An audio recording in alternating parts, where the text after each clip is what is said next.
10 présidents africains les plus meurtriers. L'Afrique a toujours été vue par les grandes puissances comme un champ de bataille à cause de l'ensemble de ses ressources naturelles, mais aussi à cause du fait que les Africains sont parfois considérés comme les êtres de peu de valeur. À côté des assassinats prémédités de certains de ses présidents, des génocides comme c'était le cas au Rwanda, l'Afrique a connu des présidents que l'on peut considérer de monstres au regard des actes de barbarie qu'ils ont causés pendant qu'il était au pouvoir. Dans cette vidéo, nous te parlerons de 10 présidents les plus meurtriers que l'Afrique ait jamais connus. Accroche-toi, car il y a des présidents en exercice que tu n'imagines même pas, qui ont assassiné tellement de personnes. Nous te dévoilons tout dans cette vidéo, mais avant, n'oublie pas de t'abonner et à cliquer sur la cloche de notification pour ne pas rater nos prochaines vidéos. Numéro 1. Mengistu El Mariam avec à son actif 1,5 million de décès. En tant que président de l'Éthiopie et colonel du Derg, milice communiste, Mengistu avait systématiquement tué tous ceux qui étaient contre lui. Mengistu El Mariam, né le 21 mai 1937 à Woleta en Éthiopie, est un officier éthiopien, lieutenant-colonel, chef de l'État de 1977 à 1991, qualifié de dictateur sanguinaire. Il est à la tête du Derg à partir de juillet 1974. Cette junte militaire prend le pouvoir durant la révolution éthiopienne de 1974 et abolit le système féodal. Elle conserve le pouvoir en réprimant ses oppositions.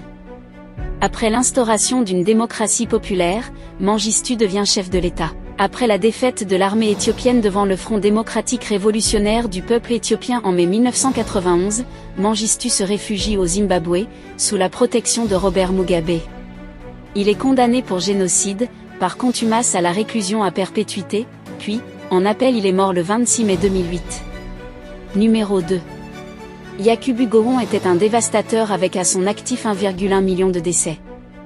Le général Yakubu Gowon, né le 19 octobre 1934, est un homme d'État nigérian. Il a été chef d'État du Nigeria entre 1966 et 1975.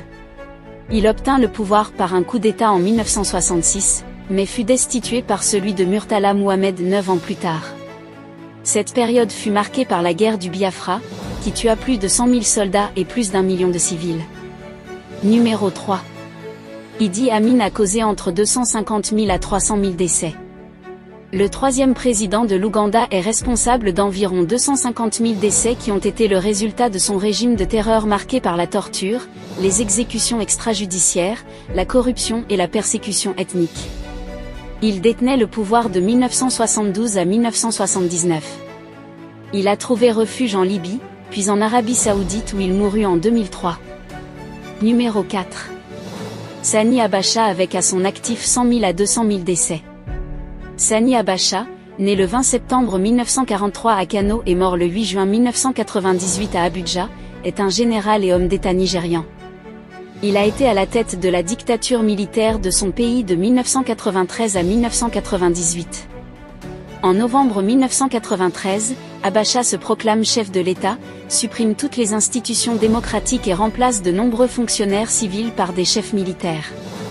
Il nomme un conseil de gouvernement provisoire constitué essentiellement de généraux et de fonctionnaires de police, qui doit superviser un conseil exécutif fédéral, constitué de civils en vue. Numéro 5. Ahmed Sékou Touré a posé des actes entraînant 100 000 à 150 000 décès. Ahmed Sékou Touré, né le 9 janvier 1922 à Farana et mort le 26 mars 1984 à Cleveland, est le premier président de la République de Guinée, en poste depuis l'indépendance obtenue de la France en 1958 jusqu'en 1984. Issu de la lignée d'Almami Samori, ce dernier avait longtemps combattu contre la colonisation de la Guinée. Touré n'a qu'une idée en tête, se débarrasser complètement de la France. En 1960, il déclara son Parti démocratique de la Guinée, PDG, d'être le seul parti légal dans l'État et jugé dès lors comme un dictateur virtuel. Il a été nominalement réélu à de nombreux mandats de 7 ans, mais la Guinée n'avait pas d'autre parti politique. Il avait emprisonné, tué ou exilé tous les plus forts leaders de l'opposition. Selon Amnesty International, quelques 50 000 personnes auraient été assassinées sous le régime de Touré, de 1958 à 1984. Mais selon Africa Cradle, 100 000 à 150 000 ont été tués pendant le régime de Touré. Numéro 6. Charles Taylor est responsable de 100 000 à 150 000 décès.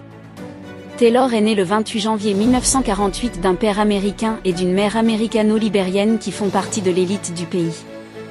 À 24 ans, Taylor quitte le Libéria pour travailler et étudier aux États-Unis. En 1977, il est diplômé en économie du Bentley College dans le Massachusetts.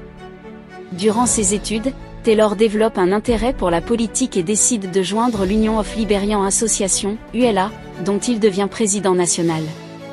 Ce groupe dénonce le régime du président libérien de l'époque, William Tolbert. Peu de temps après, ce dernier est assassiné, victime d'un coup d'État de Samuel Doe. Doe devient président, nomme Taylor conseiller et lui confie les services généraux du gouvernement. Après avoir détourné 900 000 $ en 3 ans, Taylor perd son poste et fuit aux États-Unis. Arrêté puis emprisonné, il réussit à s'enfuir et se réfugie en Afrique afin de préparer une rébellion contre Samuel Doe. Pour ce faire, il joint le National Patriotic Front of Liberia, NPFL, et en devient leader vers la fin des années 1980. En 1989, le NPFL lance une attaque, c'est le début de la guerre civile. Rapidement, Taylor contrôle une grande partie du pays, mais un éclatement au sein du NPLF ralentit sa conquête. De fait, un de ses principaux lieutenants, Prince Johnson, se dissocie de son leader et fonde avec près de 1000 hommes l'INPLF, Independent National Patriotic Front of Liberia. Prince Johnson et ses troupes prennent le contrôle de la capitale Monrovia, et assassinent Samuel Doe.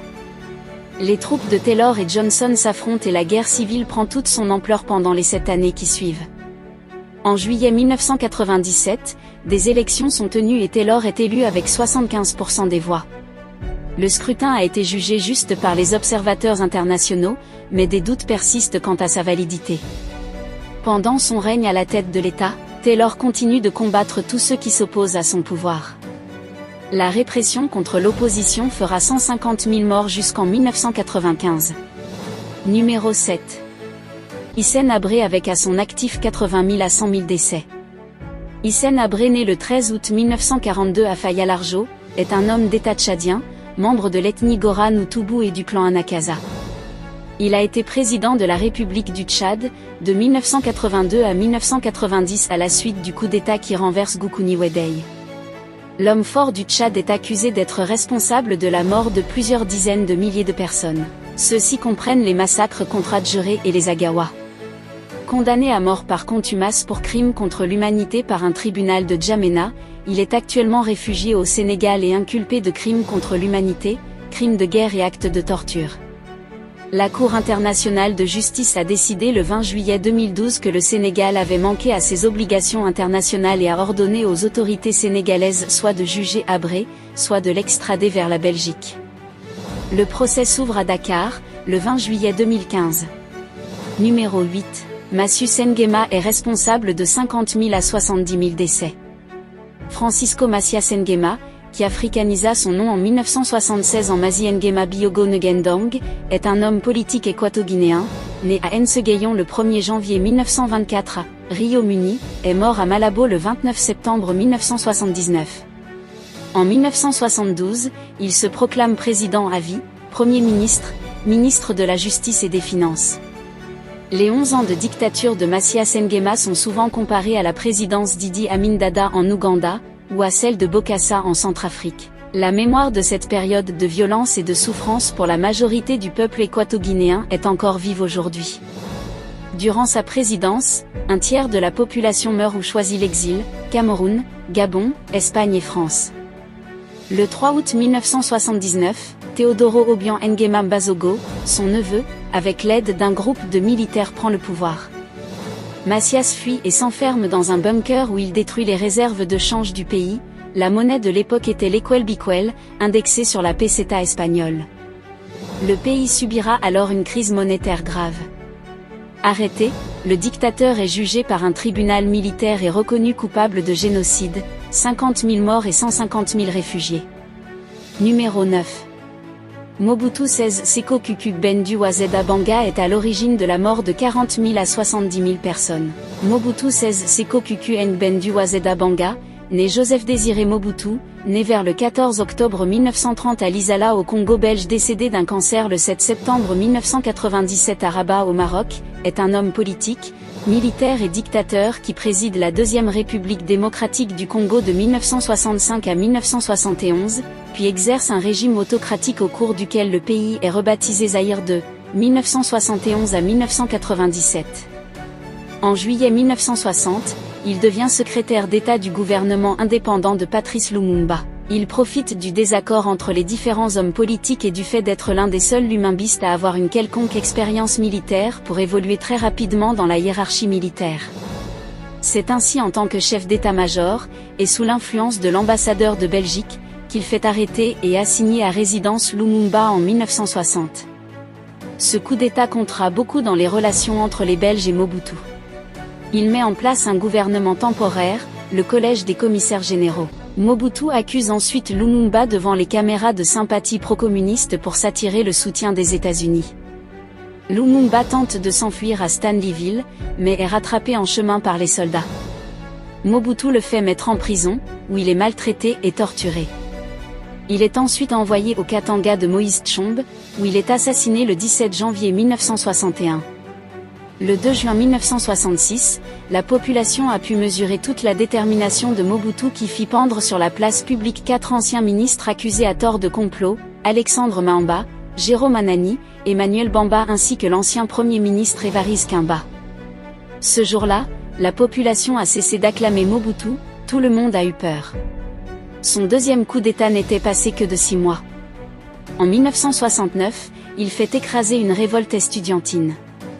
Les cadavres des étudiants abattus sont jetés dans des fosses communes et 12 étudiants sont condamnés à mort. L'université est fermée pendant 1 an et ses 2000 étudiants enrôlés dans l'armée où, selon la télévision nationale, ils apprennent à obéir et à fermer leur gueule.